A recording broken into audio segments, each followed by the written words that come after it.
And welcome to it. I'm your host, John Justice, here on a Star Wars show, and thank you so much for checking out this episode. I want to start here, before we dive into Andor, before we dive into my thoughts, that now is the time when we need to begin the discussion about rebooting the original Star Wars. I want to share with you something, a really interesting, unique perspective from another podcast that I listen to on an almost weekly basis. When I found you, I saw raw, untamed power. And beyond that, something truly special. You consume Star Wars podcasts, just like I do. And I love hearing the perspective of other commentators out there. Star Wars Santa being one of my favorites and frequent emailer to this very show. Follow him on YouTube. Another podcast that I listen to, just because I'm a movie fan, even beyond Star Wars, is the Re-Watchables podcast. This is a podcast hosted by Bill Simmons, sports commentator, also part of the Ringer Network. They have a lot of podcasts devoted to pop culture, movies, and TV as well. And Re-Watchables is just what it's called. These are films that the different content creators and commentators within the Ringer Network join Bill Simmons on a weekly basis and discuss films that they feel are rewatchable. And this week, Sean Fennessy, along with Van Latham, Bill Simmons, as I mentioned, and Chris Ryan. These are all the hosts for this week's episode. They finally went and did Star Wars. Now, Bill Simmons is an admittedly not a massive Star Wars fan, or even a Star Wars fan. He watched these films back when he was younger, but he's not into science fiction, and had talked a lot on other episodes about avoiding doing Star Wars just because it's such a difficult franchise to talk about because people are so passionate about it. So much to my surprise, coming off of the May the 4th holiday this past Sunday, of which I quite enjoyed this past weekend's May the 4th festivities. For me personally, I ended up I watched Solo, and then what else did I watch? Actually, I watched a lot of Star Wars this weekend. I'm trying to think of what other Star Wars I ended up watching beyond Solo. I ended up rewatching the first season of Andor, rewatching some of the episodes of Andor. Oh, and also restarting the Ahsoka series as well. I want to say I slipped another movie in there, but I'm trying to see which one. Maybe I didn't. Oh, I watched Return of the Jedi. That's right. Yeah, and it was actually one of the more enjoyable rewatches of Return of the Jedi, which is arguably one of my least favorite Star Wars films. Still love the movie. I love them all, so this is not coming from a place where that's actually giving the movie a bad rap. It's just in terms of all of the Star Wars films, Return of the Jedi is pretty low on my list, but I decided to sit down and watch it, and I'm so glad that I did. It was one of the most enjoyable experiences that I've had in recent memory of watching that film. So, much to my surprise, the Re-Watchables podcast, which is available on all the podcast networks, just look for Re-Watchables. They did a two-part, almost 3-hour discussion talking about George Lucas's original film back from 1977. Now, what's interesting about it is it's filled with a lot of little nuggets that I was already aware of just because of the amount of Star Wars documentary content that I have consumed over the years. So, as a matter of fact, to the point where there were several different factoids they shared that were actually wrong. What was most interesting, though, about listening to this Star Wars Re-Watchables podcast, which if you're an avid Star Wars fan, and you are, or you wouldn't be listening to this show, was the fascinating perspectives of passive fans, and not the hardcore types. You have your Sean Fennessy and Chris Ryan more specifically, still follow Andor on a weekly basis, still follow Star Wars and watch all the Star Wars content. But these are not hardcore fans by any stretch. I doubt that any of the individuals that I mentioned on this podcast have spent time listening to other Star Wars podcasts. But Bill Simmons and Van Latham, to a certain extent, he does a Ringer's pop culture podcast as well. So I think of the four commentators, he was probably the most knowledgeable regarding canon and lore of Star Wars. But just hearing the perspective and the way that they covered the film and all of its different aspects from more of a casual fan standpoint was really, really interesting. So if you want to consume some more Star Wars content, I would definitely encourage you to put the Re-Watchables Star Wars podcast. You can just find it under Re-Watchables on the Ringer Network. Again, it's in 2 different episodes. It's about 3 hours worth of content. But as a Star Wars fan, it was a really enjoyable listen. And one thing that I really liked about it, and then we'll move over to Andor and my thoughts about how they need to make a new Star Wars film, meaning they need to reboot the original Star Wars, and I'll explain here in just a moment. But it was listening to Bill Simmons, who is one of those commentators that I'm just a big fan of.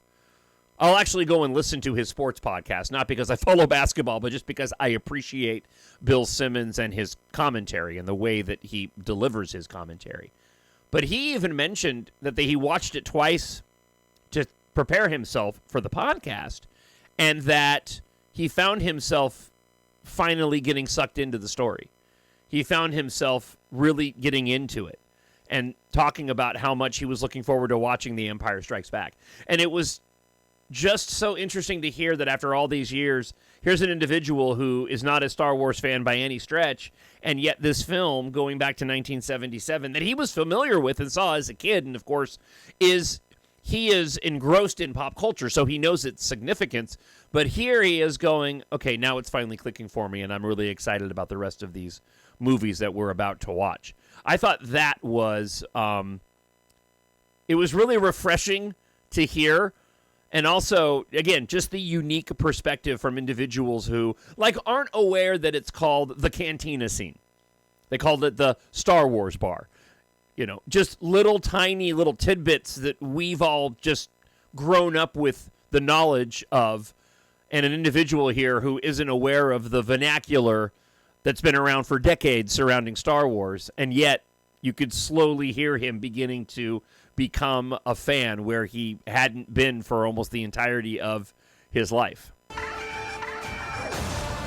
are the spark that'll light the fire that'll burn the First Order down. Now, all the commentary moving forward is going to be focusing on Andor, or at least deriving from Andor.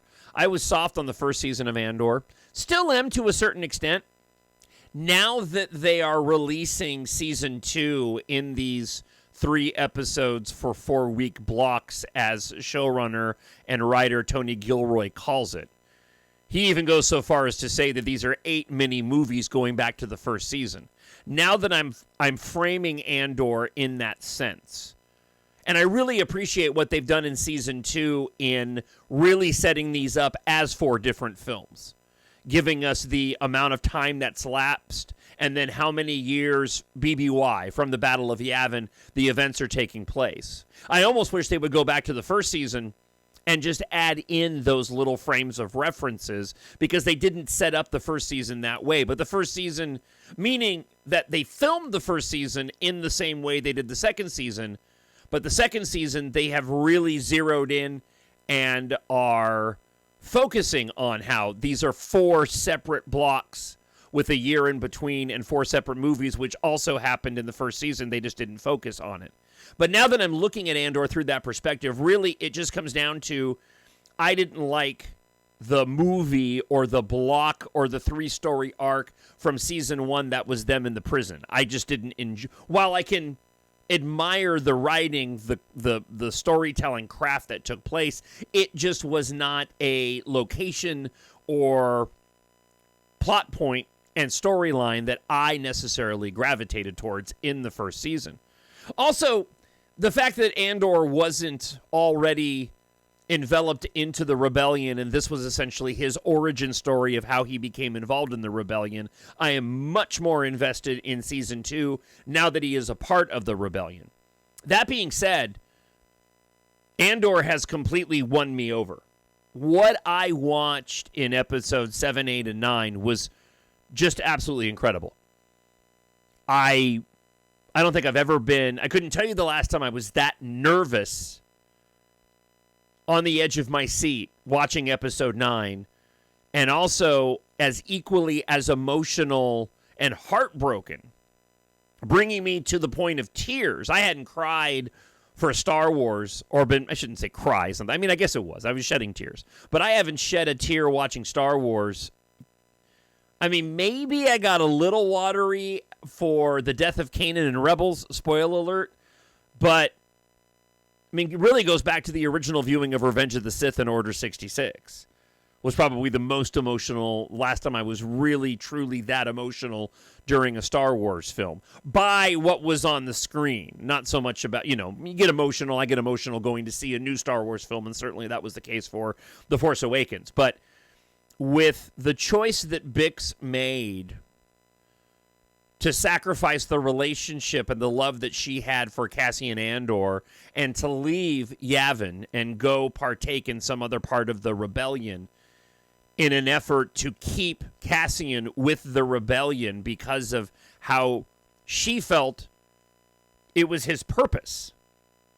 Of course, the inclusion with the Force-sensitive woman there was a really good touch in the show as well, bringing it closer to what we know of Star Wars and not shying away from the Force element. They finally brought it in, and I'll get back to this here in just a moment. I'm getting a little bit ahead of myself. But that was the moment that really brought me to tears, was when they were showing the scenes cutting back and forth between Cassian watching Bix and her recording, running off to go and find her, and then having the cut to Bix actually doing the recording and then saying that once this is all over, I will come find you. I will somehow come and find you. And just knowing the fate of Cassian Andor in Rogue One, and knowing that's probably never going to happen unless it ends up happening in the next and final block next week, which I'm not expecting it will, then this is the last that Bix and Cassian will end up seeing of one another. And then to cap that emotional scene off after the escape from Coruscant for Mon Mothma, after the speech. I mean, that was, I've never been on the edge of my seat to the level that I was, unless going back to the Death Star trench run in the original trilogy when I in the original Star Wars when I was 5 years old. I knowing that she gets away, knowing that she gives a speech in episode 9 of season 2 of Rebels, we know that she's going to make it out, but still the story writing and the cinematography and the way that it was shot and the directing was so spot on. I just, even though I know that they're both going to make it out of this situation, I was absolutely on the edge of my seat. Just simply incredible storytelling that was taking place.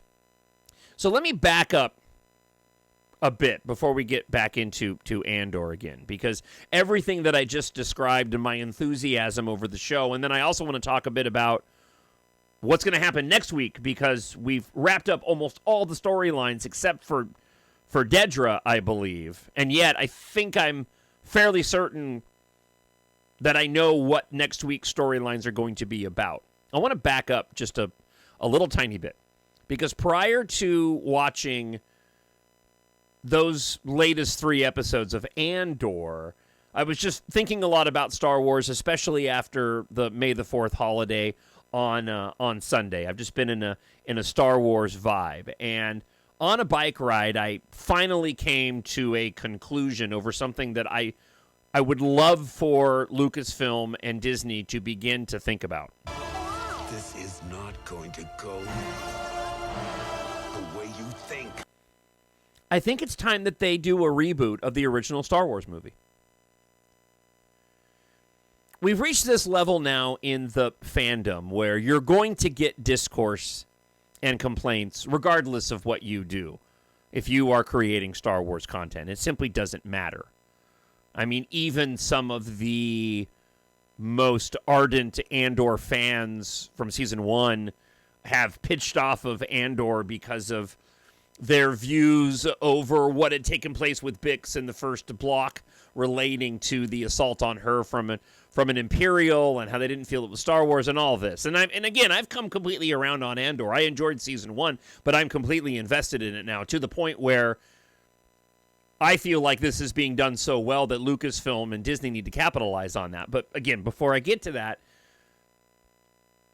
because it's been, I mean, we're 50 years out from the original film, and we got essentially a soft reboot as it came to The Force Awakens, right? There was a lot of elements in The Force Awakens that were kind of a combination of all 3 of the original trilogy films. But as a fan, I would personally love to see a recent director, and I don't even really have anybody in particular in mind. I think a Denis Villeneuve comes to mind, or a Christopher Nolan, but a seasoned director, and maybe those two aren't the right choices for a film that I'm considering right now. That being said, I would personally love to see somebody go and do the original Star Wars again.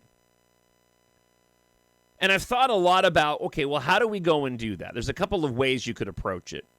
I have an idea of what I would love to see them do based off of what we've seen of both seasons of Andor.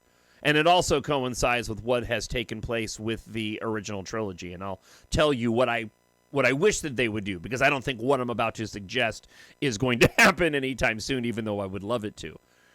But I think it would be really interesting to just say, you know what we're going to do? We're going to hand over here's the original Star Wars film.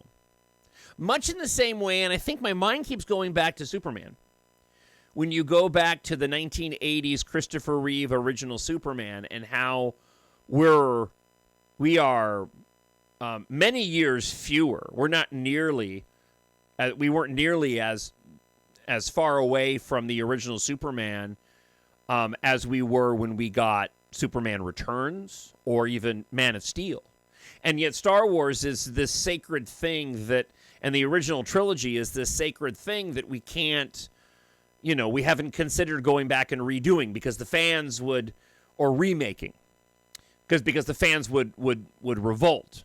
And so Disney buys, Lucasfilm, and they end up going this sort of other route where they do essentially a sort of, really soft reboot. It's an extension of the original trilogy, but in what J.J. Abrams, wrote along with Lawrence Kasdan, it ended up carrying a lot of elements, including just gender swapping, Rey for Luke. And I love Rey, don't get me wrong, and I love The Force Awakens.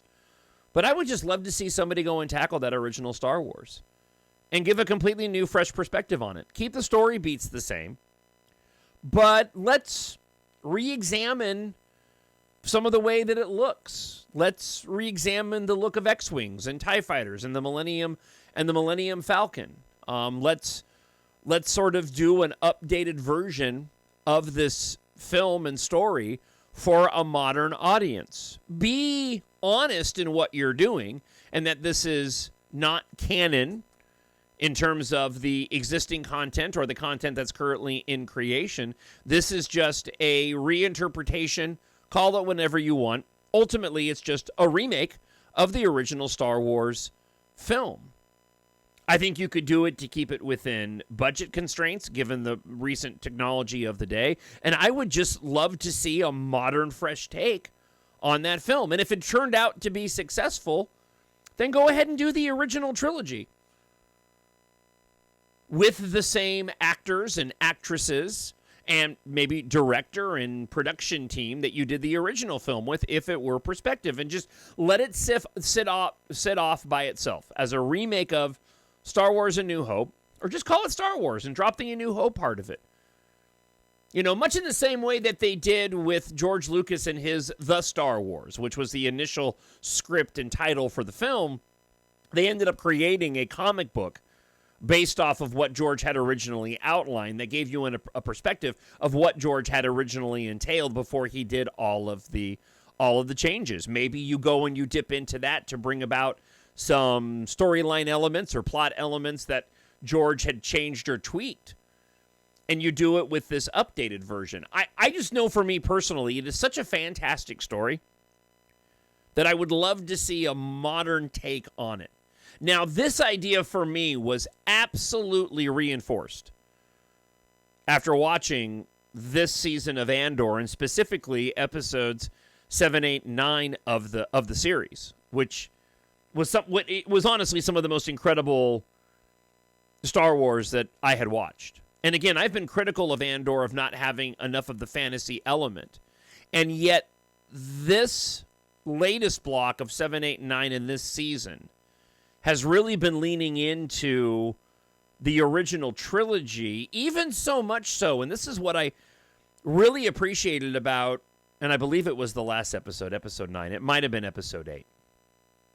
But the inclusion of this Force-sensitive individual on Yavin, who obviously keyed in on Cassian Andor right away, and Bix even points this out.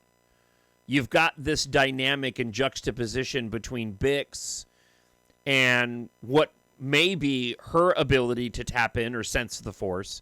And then you've got Cassian, who is really falling in line to the mentality of what we saw with Han Solo in the original film, wherein it wasn't like the prequels or what we've known of the Clone Wars or Rebels or Kenobi. Lesser so for Kenobi, but we are talking about a Force-sensitive Jedi and Darth Vader in the mix. But the idea that at this point in the timeline in the galaxy, the Force wasn't as prominent in terms of everyday discussion, and not everybody was aware of this.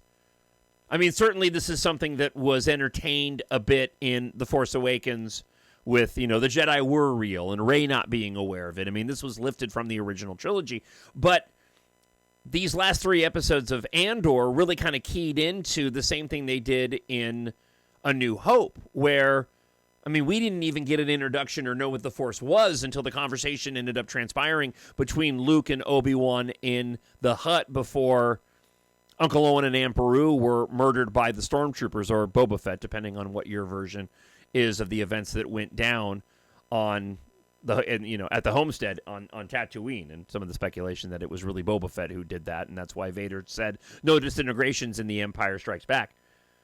So I was reminded of that watching Andor, and I was like, man, this really is now starting to feel like Star Wars. And it always did, but this season, now that we're into the rebellion, now that we're seeing the background of the rebellion, how they went about informing, how difficult it was for Luthen, in this case, to get these factions to get their act together. We sort of saw a byproduct of that in the Rebels series, where this was a faction that was running and has been running in tandem with the timeline of the Andor series. But this is the first time that we've really begun to receive, a clear idea of how the Rebel faction was forming and the difficulties that they went through. And so when I'm watching this and just how expertly it was crafted, it really began to reinforce this idea that I want to see more Star Wars along the same veins of what Andor is doing. And again, Andor has some of the most expertly crafted Star Wars in this second season. And I want to see that quality carry over to other shows and movies, even if they are thematically different in tone and writing. And this is where that idea that I had prior to seeing these last 3 episodes kind of came into my head, going, oh man, I would love to see the Andor writing team, production team, cinematographer go and do a continuation of the story beyond Rogue One with this team. And there's an argument to be made that you actually could do a remake of A New Hope, albeit you can't make a lot of design changes, but you could actually redo A New Hope with Andor and Rogue One in mind. I know that it flows directly into the original New Hope, and that's how it was designed to be, but it would be really interesting if they just ended up redoing A New Hope to sort of cap off Rogue One and what it ends up doing in terms of the storytelling and the stealing of the plans. Now, I don't expect that to ever happen. I don't expect a reboot of the original Star Wars to happen, at least not anytime soon. So my other idea would be this. My other idea is, you know what I would love to see if they're not going to do all that, and this, everything that I mentioned so far, this I could actually see as being 100% possible. So we know that next week in the final 3 episodes, they are going to end right as Rogue One starts. And I'll explain in just a moment what I'm fairly convinced that next week's stories are going to be about. But we also know that it goes into Rogue One. I actually saw a really funny joke. Somebody had said that they learned that there was a 2.5 hour post-credit scene to episode 12 of Andor, and that would be Rogue One, right? Because it's going to go right into Rogue One. What I would love to see is, we know the fate of the characters from Rogue One that we've been enjoying in the Andor series. I would love to see this entire creative team continue to tell stories into the original trilogy that run parallel to the events of the original trilogy. So instead of calling it Andor, because Andor will have died, we can call it Rebel Alliance. And then we find a new protagonist to go and follow, but the idea would be that this protagonist is embedded within the Rebel Alliance. And so therefore, in A New Hope, we could continue with the storytelling on Yavin, and perhaps the background of what was taking place within the Rebel Alliance while the adventures of Luke, Han, and Leia were taking place, as they were waiting for the Death Star plans to get back to Yavin, right, at the end of that film, and then continue the story into The Empire Strikes Back, follow these same characters, assume they make it out of the Death Star. And I'm talking about actually showing the attack on the Death Star with this creative team, but from the perspective of the characters that we've been following, adjacent to the characters from A New Hope. So we just have pilots and rebels involved in the attack on the Death Star that are completely separate from Han, Luke, and Leia and what they're doing. But we're telling their story. We don't even have to meet Luke Skywalker. I thought it was very clever in Andor, for those that followed Rebels, wherein they handled... So in Rebels episode 9 of season 2, it tells the story of Mon Mothma after giving her speech, and she's picked up by the crew on the Ghost. So Zeb, Sabine, Kanan, Ezra, and Hera, they're all there. And that's the ship that she ends up on, and she gives a second speech out to the galaxy, inviting individuals to come and join the rebellion. And they're standing there on the bridge of the Ghost, and all these ships begin to show up. Very reminiscent of what we ended up seeing and what was done in The Rise of Skywalker. And then they're gone, they're taken to Yavin. What I thought was so clever in Andor was that I was wondering if whether or not the Ghost crew was going to show up. And what you end up finding out is, after Mon Mothma escapes from the Senate, from the Galactic Senate, there's a discussion that takes place saying, no, there is another crew that's ready to go and pick up Mon Mothma. And this was Luthen telling Cassian, you need to leave. You need to go to Yavin. There's another crew that's coming to get Mon Mothma. Her work's not done yet. She'll meet you there. And this is what they were talking about. They were talking about what was taking place in the Rebel series. So it didn't step on what had been canonized in the animated show. And I'm glad they didn't redo it either. I was telling Melinda, for as much as I would have loved to have seen the current iteration of the Ghost crew that we know from Ahsoka, I would have been a little bummed out if they had to completely redo that scene and upend what was in Rebels, because you couldn't have gone, in my opinion, with the original dialogue, because it simply was not on par with the writing of what has been taking place inside Andor. But you can do that similar thing relating to the events that take place in the original trilogy with a brand new set of characters that you can now follow as they go to Hoth.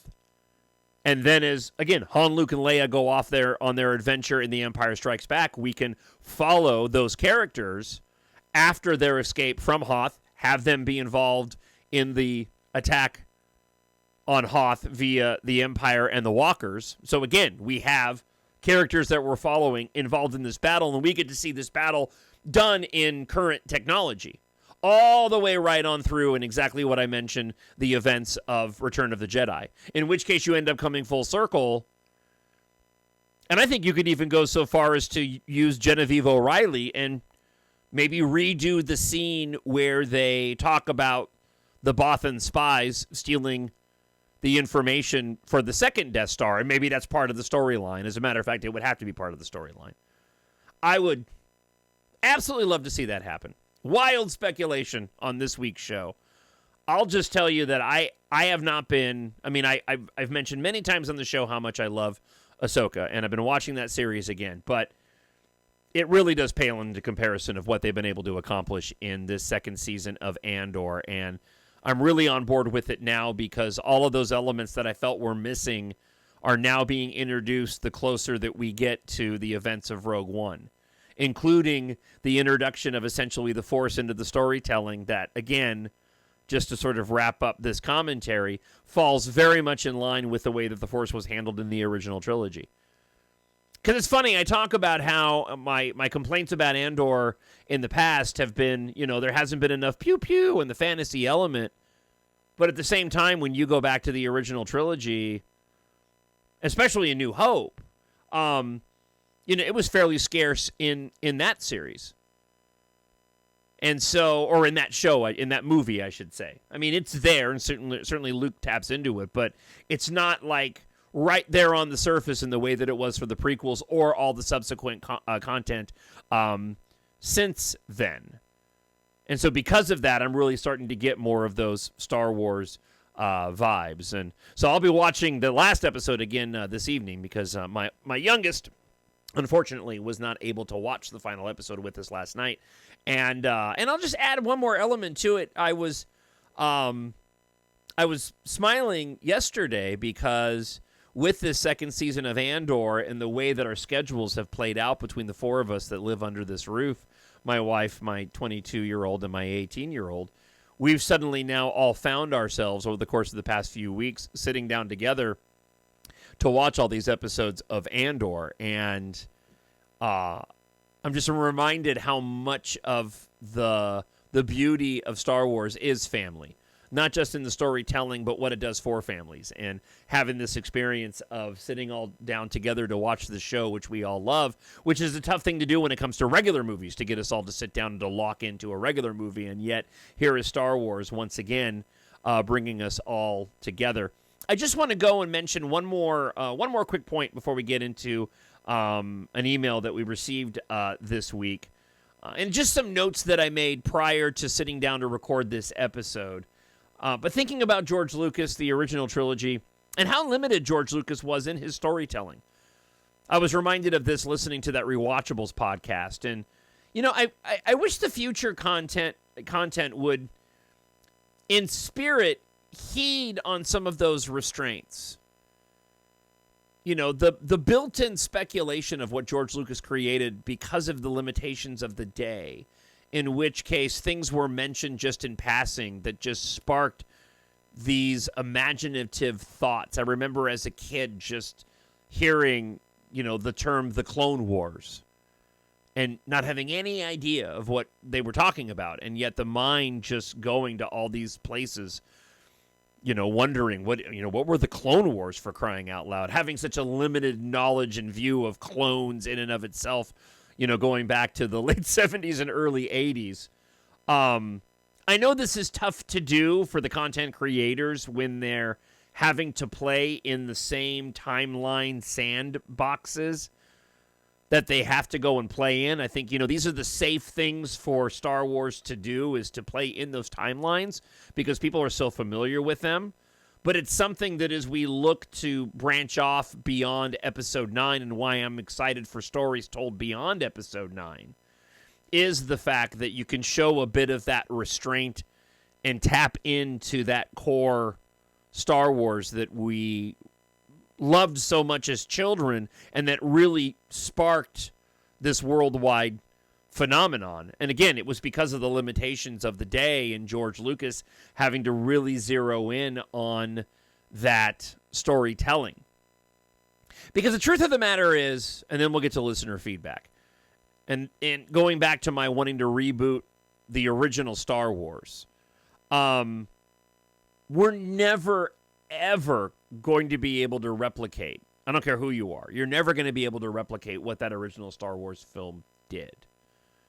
It struck such a chord at just the right time within the culture, within the zeitgeist of the public. Seeing something they'd never seen before, technology on the screen, visuals on the screen, the dynamics of the storytelling, it had never been done before. You're never going to be able to tap into that again. The closest thing that I can even equate to it would be Avatar. And I only say Avatar because what George Lucas did and why that first Star Wars film was so effective was partly due to exactly when it came out, George tapping into those recurring stories and the hero's journey and, that which Joseph Campbell wrote and how to go and bring in the characters, the different story beats and elements to just create a good, solid adventure story. But it also took you to a place you'd never been before or seen in that way. To see spaceships flying at the speed that George Lucas put them on screen versus what had been done in sci-fi up until that, which had been relatively boring, even if the special effects were good, like 2001, A Space Odyssey, right? James Cameron has been able to tap into that a bit, well, actually more than a bit, quite effectively, because he, too, is showing us something on screen and a place that we've never seen before with a sense of realism that is just unmatched. You watch Avatar: The Way of Water, and I mean, you're there. That middle third act that takes place with the water people, where we're just going on this adventure underneath, the surface of the water. Right? It's like you're going on vacation.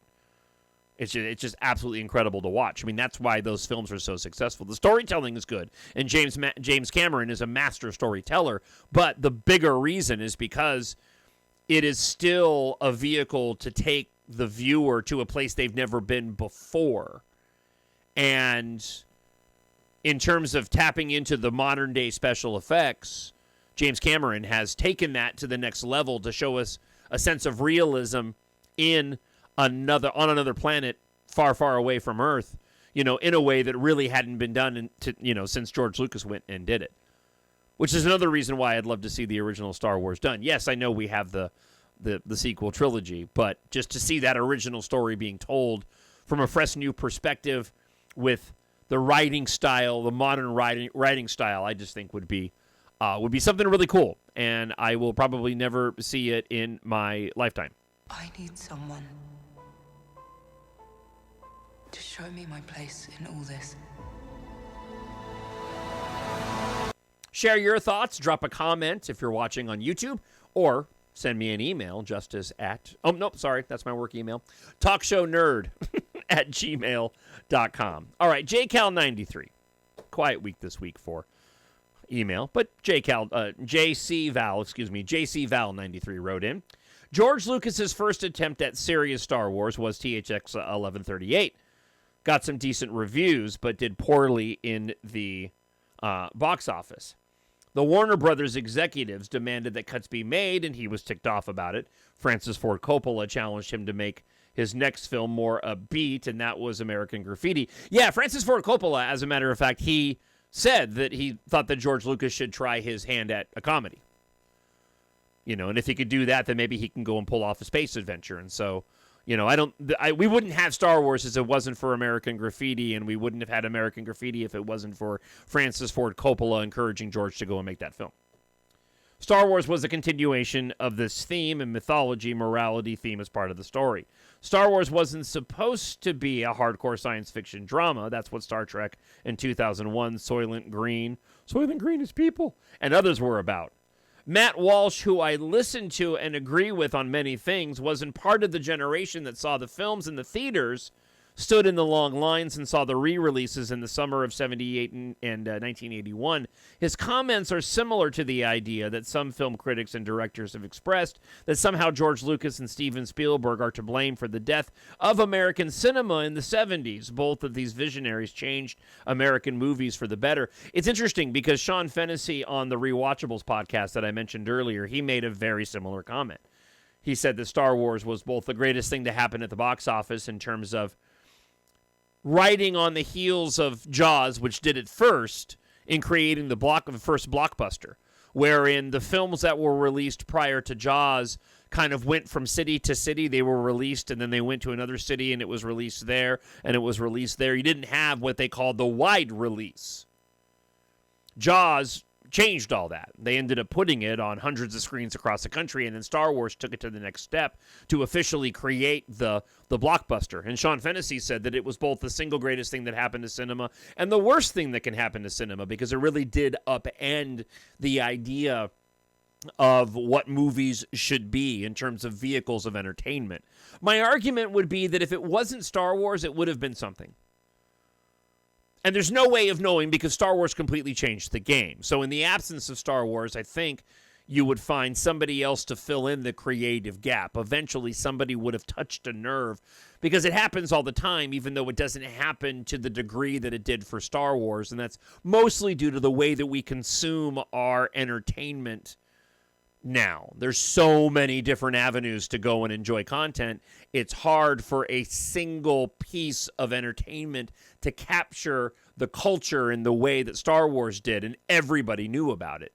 One of the best examples I could possibly give is before the advent of cable, when you only had a handful of networks and you had television shows that were receiving millions upon millions of viewers a week that even the most popular of shows now couldn't possibly go and tap into. I mean, that goes back to Friends, for crying out loud, in terms of the viewership, and why shows like that and Seinfeld are still so immensely popular within the culture, because everybody was tapped into it. But now the entertainment is so segmented, and there's so many different ways and so many different shows that you can go and watch. It's tough for any one particular thing to break through, and it's a big deal when it does. I think that speaks to the scarcity of Star Wars, too, and why Star Wars has always benefited from that scarcity, and why perhaps Disney has been struggling the way that they have because of, maybe an oversaturation of content. I hope that Andor changes that. I don't know. I haven't seen what the recent viewing, what the recent streaming numbers are for it. For example, I was talking to another host in the station that I work at on a different radio station today, and asked him if he was watching Andor, and he's like, no, man, I checked out of the Star Wars stuff a while ago. And I was like, well, just want to tell you, if you want to get back in, Andor's the show to go and do it. So, all right. Listen, that wraps up the show for this week. I hope you enjoyed the commentary as much as I did delivering it, and I really want to hear from you. Drop me an email, talkshownerd@gmail.com, or leave a comment up on YouTube. And listen, I hope you'll support the podcast, and if you haven't already, take a look at my science fiction space opera series, Embark. It's available on Amazon.com. 7 books in all in the series, tells the entire story. And it's essentially 2 trilogies with a book 4 that's a standalone, but it does bridge the gap as book 4 in the series. And so if you read all 7 in order, book 4 serves as book 4 in the series, but also it's its own adventure as well. For book 1, Katha's father died 1 year ago, and yesterday he gave her the key to saving humanity. She just doesn't know it yet. Deep inside D-Corp, the planet's largest civilian and military spacecraft factory, an industrial accident has set off a catastrophic chain of events. Unaware of the disaster, Taft Guardia eagerly agrees to help fellow pilot Katha Morrow investigate a cryptic message from her past. War erupts as D-Corp's ruthless leader attempts to exploit the chaos and seize control. Meanwhile, Taft and Katha discover what may be the only hope of saving Earth's evacuees from annihilation if they can survive the apocalypse first. It's a fast-paced and action-packed epic science fiction adventure without an agenda. So treat yourself, a friend, or a member of the family with science fiction. I wrote this series to be read by adults, but it is absolutely age appropriate for those 11 and older. I hope you'll take the time and pick up Embark Book 1 today in your preferred format, whether it's hardcover, paperback, audiobook, ebook, or free on Kindle Unlimited. And if you've already purchased the book and you're a bit of a completist, I did, over the course of the past 6 months, do a rewrite on the prologue for Book 1. It's something I'm really proud of, by the way. After just having gone through and reread the book, I realized that I needed to change up the prologue to deliver the same information that was in the original prologue, but in a much more dynamic and exciting way. So if you haven't gone back and taken a read of Embark Book 1 in a while, I would encourage you to go and check that out, or pick up another copy so you have the most updated version of Embark Book 1. It's available, all the books are available, on Amazon.com. If you like your science fiction space opera to be epic, filled with romance, really cool technology, unique and exciting action sequences, and you love Star Wars, Embark is perfect for you. Amazon.com, search for EMBARK, Embark, and John, Jon, Justice, and you'll find your preferred version there. Thank you so much for listening to this week's episode. I'll talk to you again next week. And until then, I hope wherever you are, you're happy, you're healthy, and you're safe. God bless. Talk to you later. Bye. The Force will be with you, always. My nerd world.